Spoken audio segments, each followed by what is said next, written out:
편안하게 고서의 지혜를 전하는 방송 하루입니다. 오늘은 글렌 클라크가 엮은 우주의 비밀을 파헤친 남자를 소개합니다. 이 책은 월터 러셀을 직접 만나 그에게서 들은 이야기들을 기록한 작품인데요. 저는 그 중에서도 월터 러셀이 직접 말하는 부분만을 골라 낭독 영상으로 정리했습니다. 우주의 작동 원리와 현실이 만들어지는 과정을 이해하는데 큰 도움이 되리라 생각합니다. 바로 시작하겠습니다. 편안한 마음으로 들어주세요. 우주의 비밀을 파헤친 남자. 현실이란 무엇인가? 지금 내 눈앞에 있는 작품이 현실인가? 아니면 그 작품을 만들어낸 생각이 현실인가? 우리는 대개 결과물만을 바라보며 우리가 만들어낸 대상이 곧 현실이라고 착각한다. 하지만 잠시 멈춰서 생각해 볼 필요가 있다. 전보 보낼 때를 떠올려 보자. 나는 머릿속의 생각을 단어로 옮겨 적는다. 전보의 본질은 내 머릿속의 생각에 있고 종이에 적힌 단어들은 그 생각을 나타내는 상징에 불과하다. 그 상징을 해석할 수 없는 사람에게 그 단어들은 아무 의미도 없다. 전보는 전선을 따라 전달되며 단어는 전기적 파형이라는 또 다른 상징으로 바뀐다. 그리고 그것은 다시 점과 선으로 종이에 옮겨진다. 이 수많은 상징의 연속 가운데 과연 어느 것이 생각이며 어느 것이 현실인가? 그 상징들 자체에 의미가 있는가? 아니면 그것을 해석하는 사람의 마음 속에서만 의미가 생기는가? 어떤 결과물이든 그 진짜 실체는 결과물 그 자체에 있지 않다. 그 실체는 언제나 그 뒤에 있는 생각에 있다. 생각 그 자체는 결코 만들어지는 것이 아니라 단지 상징적인 형태로 표현될 뿐이다. 생각은 생각하는 자의 것이며 동시에 그 상징을 해석할 수 있는 다른 이들의 것이기도 하다. 생각과 영감에는 크기나 형태 같은 차원이 전혀 없다. 그것들은 보이지 않는 세계, 감각으로 포착할 수 없는 영역에 속한다.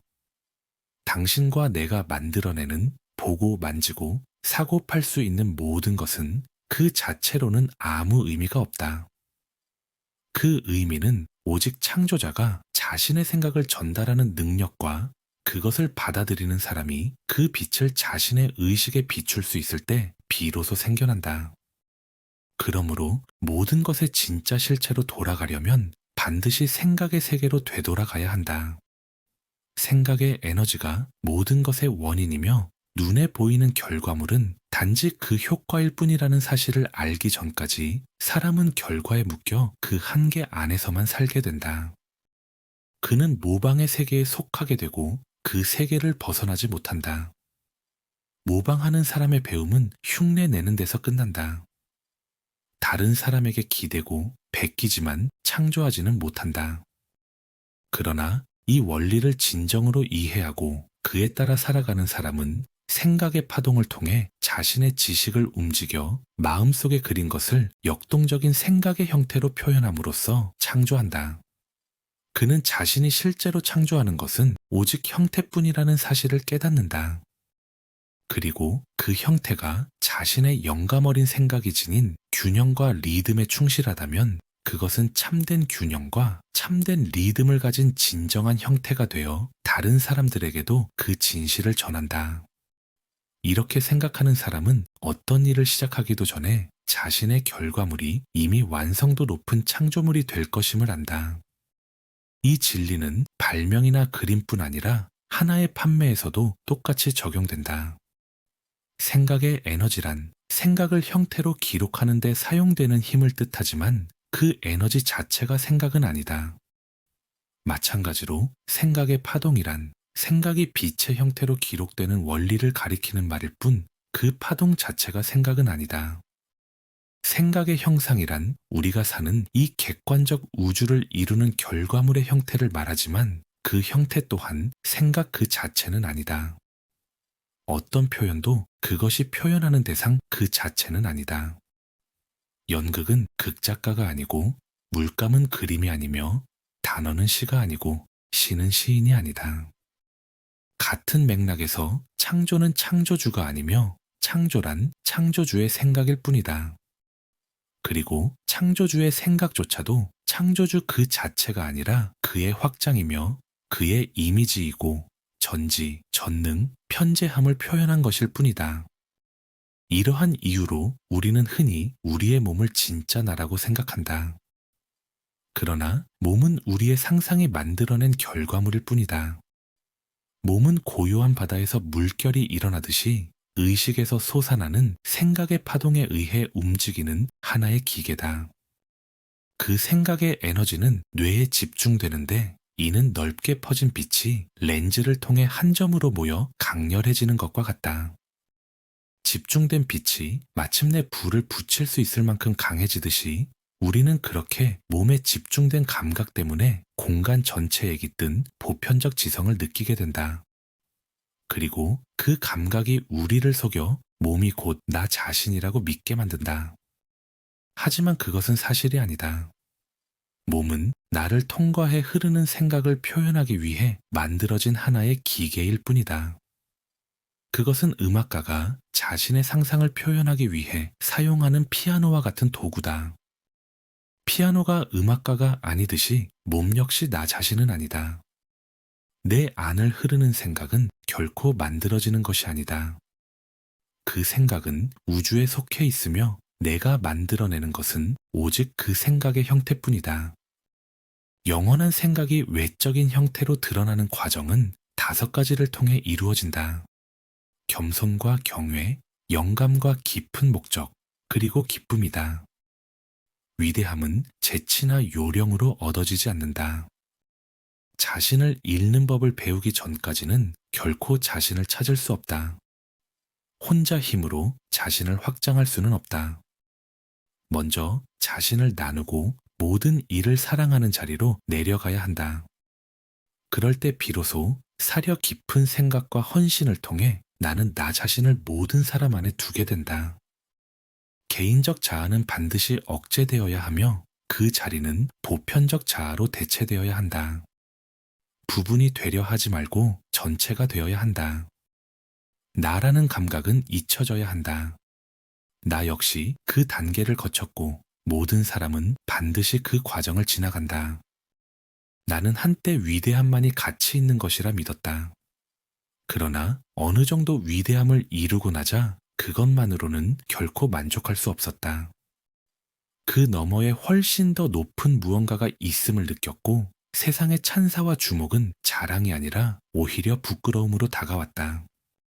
내가 도달한 곳보다 훨씬 더 멀리 가야 할 길이 남아 있음을 알았기 때문이다. 위대함을 이루기 위해 필요한 것은 평범함을 단 한치만 넘어서는 것이었다. 그러나 그 한치는 너무도 어렵기에 자기 안에서 신을 자각한 사람만이 그 경계를 넘을 수 있었다. 어떤 판매든 어떤 책이든 어떤 발명이든 먼저 깊은 경외심이 없이는 결코 이루어질 수 없다. 그 경외심이란 내가 생각의 세계를 전달하는 해석자에 불과하며 어떤 목적에 맞는 결과물을 만들어내고 있을 뿐이라는 사실을 알고 느끼는 상태다. 시선을 안으로 돌려 내면을 향해 경외심을 가지고 바라볼 때 나는 스스로도 놀라게 될 것을 발견하게 된다. 충분히 오래 나 자신과 깊이 마주하게 되면 모든 의식의 근원인 보편적 원천으로부터 속삭임을 듣게 된다. 그것들은 실제 메시지로 나를 이끌고 안내하며 생각의 세계가 시작되는 근원으로 가는 길을 보여준다. 깊은 경외심 속에서 나는 그 근원에서 출발해 생각의 세계를 거쳐 우리가 창조라고 부르는 세계로 나아간다. 그 과정에서 나는 보이지 않지만 마음을 가득 채우는 이미지들을 나의 해석을 통해 형태로 만들어낸다. 곧 나는 눈에 보이지 않는 우주적 힘들을 사용하고 있다는 사실을 깨닫게 되고 더 이상 어둠 속에서 더듬듯이 일하지 않게 된다. 영감은 오직 자신의 성취 앞에서는 겸손하고 신의 성취 앞에서는 경외심을 품고 그것을 요청하는 사람에게만 찾아온다. 이를 사랑하고 삶을 사랑하며 필요할 때마다 무한한 힘을 건네는 보편적 힘을 향한 경외심을 지닌다면 세상의 정상에 이를 수도 있다. 영감의 번뜩임은 우주와 연결되고 그 리듬과 조화를 이루는 사람에게만 찾아온다. 영감과 직관은 인간과 신이 서로 소통하는 빛의 언어다. 우주는 소수의 해석자를 골라 그들에게만 은혜를 베푸는 존재가 아니다. 정반대로 우주는 요청하는 모든 이에게 차별 없이 준다. 나를 우주에 연결해주는 전기 플러그는 욕망이다. 에디슨은 전등을 가능하게 한 자신의 아이디어를 어떻게 물질화할 수 있는지 알기를 간절히 원했다. 자기 내면의 성전에 깊이 머무르며 그는 번개처럼 스치는 영감의 형태로 해답을 조금씩 받아들였고 그것들은 점차 그의 간절한 요청에 응답했다. 구하면 받게 된다. 그러나 그 요청은 반드시 스스로 해야 한다. 많은 이들이 자신의 길을 밝히는 내면의 불꽃을 어떻게 더 분명히 지필 수 있는지 묻는다. 그러나 나는 그것을 대신 해줄 수 없다. 다만 그 길이 존재한다는 사실을 알려주고 방향만 가리킬 수 있을 뿐이다. 그 불꽃은 결국 스스로 찾아야 하며 그 유일한 방법은 충분히 긴 시간 동안 자신의 생각과 홀로 머무는 것이다. 그렇게 해야 내면의 목소리가 또렷한 언어로 나에게 말을 걸 기회를 얻게 된다. 그 목소리는 분명히 말한다. 그것이 침묵의 목소리이며 자연의 목소리로서 들을 준비가 된 모든 이에게 말을 건네는 소리다. 나는 방에 혼자 머물거나 완전히 홀로 있을 수 있는 숲속으로 나간다. 혼자가 되면 우주는 영감의 번뜩임으로 나에게 말을 건다. 그러면 이전에는 전혀 알지 못했던 것들을 갑자기 알게 되는 순간이 찾아온다. 모든 지식은 신의 마음속에 존재하며 욕망을 통해 창조적 표현의 전기적 우주로 확장된다. 지식은 요청하는 자의 것이며 나는 그저 그것에 연결하기만 하면 된다. 나는 무엇을 새로 배울 필요조차 없다. 해야 할 일은 단지 기억해내거나 알아차리는 것뿐이다. 그 지식은 이미 나에게 주어져 있기 때문이다. 내가 말하는 명상과 신과의 교감, 그리고 신과의 대화란 신과 분리된 채 경건한 자세로 조용히 앉아있는 상태를 뜻하지 않는다. 신을 밖에 두고 믿음이나 신념의 태도를 취하는 것도 아니다. 그것은 실제로 신과 하나가 되는 것이며 모든 것의 공동 창조자로서 신과 함께 원하고 말없이 원하며 맹목적인 믿음이 아닌 지식을 바탕으로 역동적으로 원하는 것이다. 그러면 씨앗 속의 욕망이 법칙에 따라 반드시 열매를 맺듯이 확실한 결과가 뒤따른다. 아무리 보잘것없는 사람이라도 모든 사람은 신을 드러내는 존재이며 신의 전달자로 살아간다. 그러므로 자동차를 운전하는 사람이든 한 산업을 이끄는 사람이든 누구나 자신의 능력 안에서 최선을 다해 근원을 드러냄으로써 사명을 완수해야 한다. 나는 모든 사람이 자신의 근원과 하나임을 자각함으로써 자신의 능력을 배가시킬 수 있다고 믿는다. 나는 그 감각을 삶의 일부로 만들어 실제로 나 자신을 근원의 연장으로 느끼는 경지에 이르렀다. 그래서 나의 작업은 나의 것이 아니라 그 근원을 해석한 결과라고 느낀다. 이러한 지속적인 자각은 사람을 영감으로 고양된 상태에 머물게 하여 삶의 설계에서 벗어나게 만드는 수많은 산만함으로부터 보호해준다. 그것은 또한 사소한 유혹과 질병, 그리고 신과 하나 되지 못한 이들에게 끊임없이 닥쳐오는 인간적 해악으로부터 나를 지켜준다. 이러한 지속적인 자각은 사람을 자연스럽게 고귀하게 만든다. 존재감은 커지고 걸음은 더 탄력 있어지며 기운은 더욱 강해진다. 사람들은 눈빛 속에서 빛을 보게 되고 그 빛을 지닌 이에게 자연스럽게 끌린다. 우주에는 오직 하나의 사유자만이 존재한다. 나의 생각은 곧 그의 생각이며 모든 인간의 생각은 신을 통해 서로의 생각으로 확장된다. 그러므로 나의 생각이 더 고양되고 황홀해질수록 인류 전체의 사고 수준 또한 함께 높아진다. 각 개인은 모든 사람을 끌어올릴 힘을 지니고 있다. 이 진리는 위대한 작곡가와 작가, 예술가들의 사고 속에서 분명히 드러난다. 그들의 생각이 다른 사람들의 의식으로 확장됨으로써 문명 전체의 문화적 기준은 단계적으로 높아져 왔다. 이러한 내적 변형은 깊고 진정한 목적에서 비롯된다. 성공한 사람들은 시대를 막론하고 생각의 에너지를 높은 전위로 모아 의도한 목적을 향해 사용하는 법을 배워왔다. 나는 성공을 좌우하는 모든 세부 사항에 대해 며칠씩 집중적으로 사고하고 준비해왔다. 당신 역시 같은 방식으로 에너지를 모아야 한다. 목적과 관계없는 방향으로는 흩어지지 않도록 에너지를 보존하고 차단하며 오직 목적을 향해 집중해야 한다. 어떤 종류의 에너지든 그 뒤에 계획이 없다면 아무 소용이 없다. 사용 계획 없이 에너지를 빌려왔다가 다시 정적인 상태로 흘려보낸다면 그 집중된 에너지에서는 어떤 창조적 가치도 얻을 수 없다. 사고란 움직임을 지닌 역동적인 상태로서 형태 없는 공간의 우주 속에서 패턴과 형태, 이미지를 구상한다. 나는 패턴이나 아이디어를 생각함으로써 창조하며 그것을 개념이라 부른다. 그리고 그 형태들을 물질화하기 위해 역동적인 생각의 에너지를 한 점으로 집중시킨다. 욕망의 강도에 따라 나는 위대한 창조자가 될 수도 있고 작은 창조자에 머물 수도 있다. 기술자가 더 두꺼운 전선을 사용해 더 큰 전류를 흐르게 하는 것과 같다. 코일을 여러 번 감을수록 힘은 커진다. 그 결과 수톤의 무게를 들어 올릴 수도 있고 한 지점에 집중된 높은 전위로 강철을 녹일 수도 있다. 이 힘은 넓게 퍼져 있던 에너지를 반복적인 감김을 통해 한 점으로 모아 끌어온 것이다. 전기 기술자가 솔레노이드 코일로 힘을 중심에 집중시켜 에너지를 증폭시키듯 깊이 사유하는 사람 또한 생각의 힘을 의식의 고요한 중심에 모아 사고력을 크게 확장시킨다. 이 전기적 우주는 어떤 사람의 힘 증폭에도 한계를 두지 않는다. 각자가 자신의 욕망에 따라 스스로 한계를 설정할 뿐이다.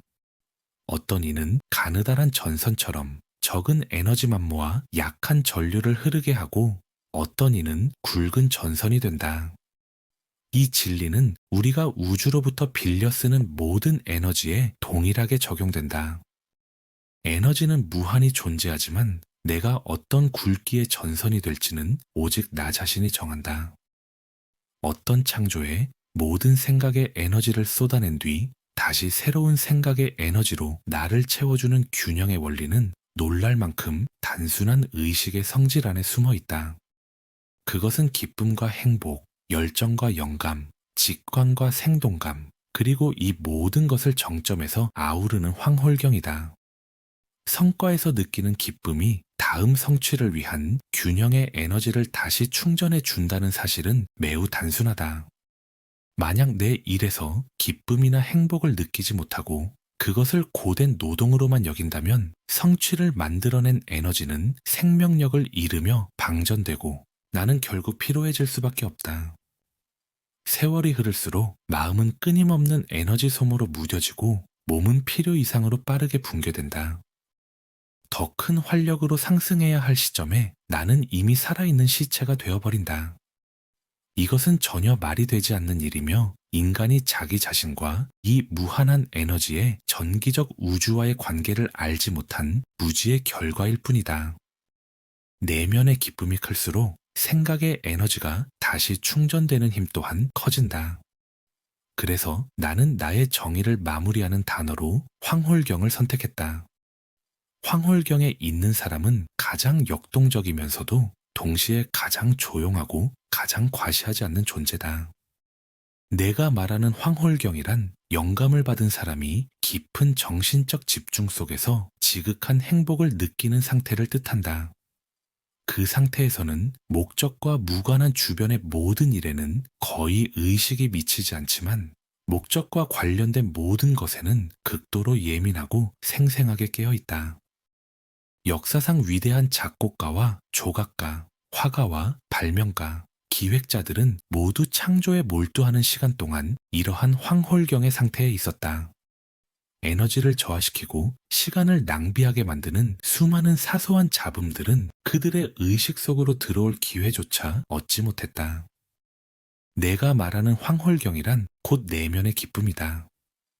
그 내면의 기쁨이란 위대한 천재들의 의식 속에서 타오르며 모든 장벽을 단숨에 넘어서는 꺼지지 않는 정신의 활력이다. 이 내면의 황홀경을 기르는 사람은 어떤 분야에서든 어떤 높이든 오를 수 있다. 그리고 그는 반드시 그 분야의 지도자가 된다. 내가 말하는 내면의 기쁨은 밝은 미소나 사교적인 태도로 드러나는 겉모습의 즐거움이 아니다. 그것은 깊이 자리한 불꽃처럼 드러나지 않아도 스스로 존재하는 조용한 기쁨이다. 이 기쁨은 위대한 정신 안에서 말없이 힘을 만들어내는 보이지 않는 에너지다. 그것은 극적이지 않지만 눈빛에 스며든 미묘한 빛이나 주변의 감도는 고요한 기운을 통해 내가 이미 일상의 세계를 넘어선 자리에 서 있음을 느끼게 한다. 이러한 깨달음을 얻을 수 있었던 사람들만이 새로운 형태의 문명을 세상에 가져왔다. 이것이 내가 말하는 기쁨이다. 아주 소수만이 알고 아주 소수만이 경험하는 기쁨이며 오직 위대한 사상가들에게만 찾아오는 기쁨이다. 자기 안에 있는 자아를 발견하는 기적에서 비롯된 이 내면의 기쁨을 찾은 사람들에게는 성공보다 더 위대한 무언가가 찾아온다. 그것은 바로 승리한 삶이다. 성공한 사람이란 현대적 기준에 따라 삶에서 성공을 거둔 사람으로 여겨지는 존재다. 그 기준에는 돈과 재산의 축적, 눈에 띄는 업적과 재정적 가치로 얻은 사회적 명성이 포함된다. 다시 말해, 성공이란 대체로 수치로 평가할 수 있는 가치를 쌓아 올린 상태를 뜻한다. 그러나 그보다 더 위대한 것이 있다. 그것이 바로 모든 물질적 성공을 초월하는 승리한 삶이다. 승리한 삶이란 한 사람이 세상으로부터 받아들이는 것보다 창조적 표현을 통해 세상에 내어주는 것을 훨씬 더 앞에 두는 삶이다. 이러한 열망이 새로운 시대의 사고 속에 스며든다면 완전히 새로운 인류가 탄생한다. 그것은 인간이 태초의 정글 상태에서 출발해 여정의 마지막 산꼭대기에서 모든 인류를 기다리고 있는 신의 빛을 온전히 자각하게 되는 다음 단계의 진화다. 나의 어제는 내가 만든 것이며 나는 그것을 기억 속에서 완전하게도 불완전하게도 바라본다. 나의 오늘은 내가 만들기로 의지하는 것이며 나는 그것을 완전하게 만들기로 의지한다. 나는 하루를 쌓을 힘도 하루를 무너뜨릴 힘도 가지고 있다. 만약 내가 하루를 무너뜨린다면 나는 그 파괴를 되돌리기 위해 또 다른 열을, 어쩌면 100일을 쌓아야 할지도 모른다. 그러나 내가 하루를 쌓는다면 나는 나에게 맡겨진 신의 목적을 완수함으로써 그 하나의 영광을 위해 하루를 살게 된다. 그러기 위해 나는 아직 새벽이 밝아오기 전에 반드시 하루를 쌓을 지식을 얻기 위해 내 영혼을 들여다본다. 나는 하루 종일 기쁜 노래로 하루를 노래한다. 나에게 내려오는 이 새로운 날이여, 축복받아라. 오 날이여, 나는 기쁨과 감사로 너를 맞이한다. 오늘도 끝까지 함께해 주셔서 감사합니다. 여러분의 아름다운 여정을 진심으로 응원합니다. 감사합니다.